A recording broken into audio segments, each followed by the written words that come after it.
Hey, real life traders from around the world. This is Jerremy Alexander Newsome with, of course, Real Life Trading. I hope you're doing absolutely sensational. It's Monday. Hope you had a good weekend. I got a chance to hang out with some friends, watch the Oscars, had a good time. Good weekend to be had by all. Looking at American Airlines, this is just a stock I'm keeping an eye on for a day trade potentially. We had a pretty decent little retest gap today. So here is your white candle from Friday, and of course, the stock gapped up a little bit. Now, granted, it did gap to a resistance. So I'm gonna be a little bit calm and patient regarding a potential day trade.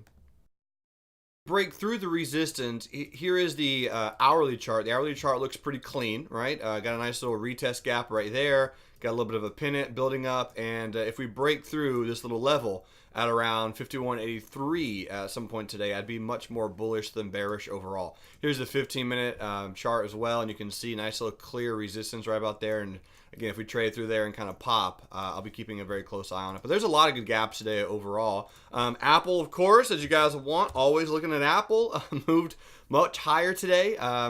Nice little pennant pattern last 2 or 3 days.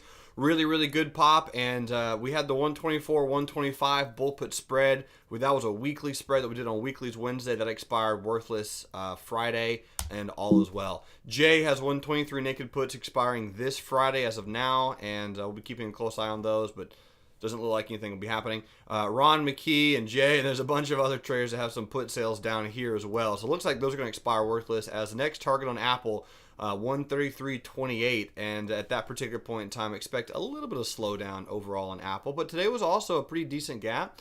All right, here's the 5-minute, and you did get some retests and retracements. Here's a little rest after battle, rising 3 potential pattern right off the 10.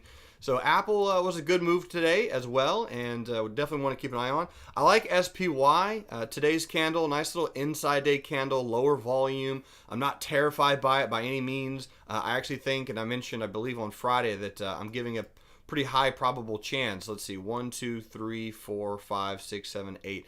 So today was an 80% chance that we're going to get a black candle, and I think that's a good thing, right? A little bit of resting, a little bit of pausing, let the exponential moving averages catch up, and then another little pop. So we trade right down to the 10 just on Friday. Good volume, good candle.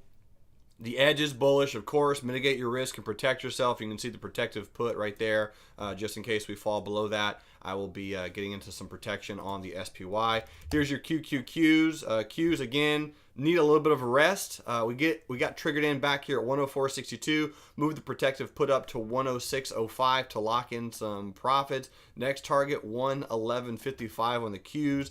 DIA, very similar. Nice little cute inside day candle. Closed above the all-time high. Good volume inside today, and I think that's just fine.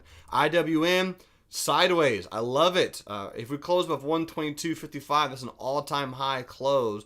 Good volume on Friday, good candle, good rest overall. And again, this is a midday Monday real life stock review. All this analysis is subject to change because of volatility. However, my overall thought process is, maybe some slow trading today, maybe tomorrow, maybe even Wednesday. But again, likely the edge is going to be pushing higher throughout the rest of February and March. And keep an eye out for March, ladies and gentlemen. Just as an FYI, I'm going to hop over to a website. It's a pretty cool website. You might have heard of it, reallifetrading.com. And I'm going to go over here to the schedule for the live trading floor. Here you go, view calendar. And notice that the new schedule is up. And March 2015 is Kids Month. What does Kids Month mean? Well, I'll be filling you guys in very shortly on what to expect in March 2015. Ladies and gentlemen, have a great afternoon. Enjoy the rest of your week. I'll see you on Wednesday. And until then, remember, love life, live life, and trade it. See ya.